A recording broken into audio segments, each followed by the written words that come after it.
ফ্রান্সে শেষ রাউন্ডের নির্বাচনে চমক দেখালো ফরাসি ভোটাররা।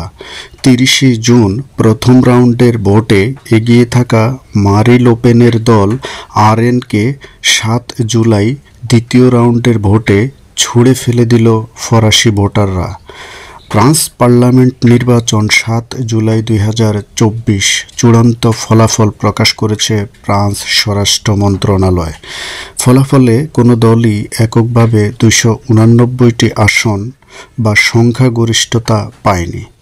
আজ 8 জুলাই সোমবার ফরাসি মিডিয়া লা পারিসিয়ান পত্রিকায় প্রকাশিত চূড়ান্ত ফলাফলে দেখা যায়, বামপন্থী দলগুলোর জোট নিউ পপুলার ফ্রন্ট এনএপি সবচেয়ে বেশি আসন পেয়েছে। তারা পেয়েছে 174টি আসন। ফ্রান্স প্রেসিডেন্ট ইমানুয়েল ম্যাক্রনের দল আরই পেয়েছে 156টি আসন। অভিবাসী বিদ্বেষী মারি লোপেনের দল আরএন থেকে নির্বাচিত হয়েছেন 143 জন এমপি, বা তারা পেয়েছে 143টি আসন।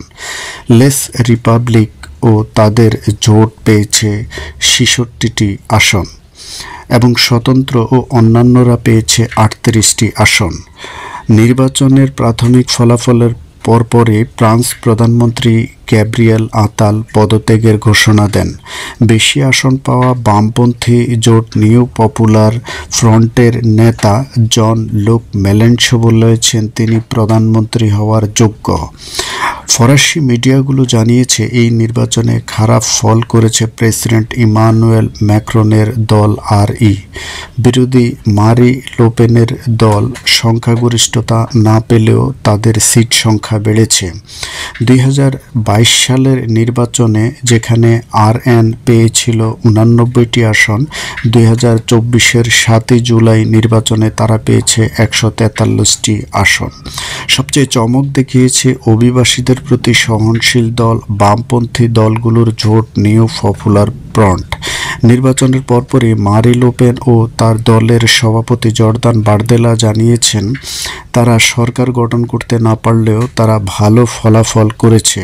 ফ্রান্স প্রেসিডেন্টের দল থেকে 7 মাস আগে নিয়োগ পাওয়া প্রধানমন্ত্রী গ্যাব্রিয়েল আতাল জানিয়েছেন তিনি পদত্যাগ করে ফ্রান্স প্রেসিডেন্ট ইমানুয়েল ম্যাক্রনের দলের জন্য ও দেশের জন্য কাজ করে যাবেন।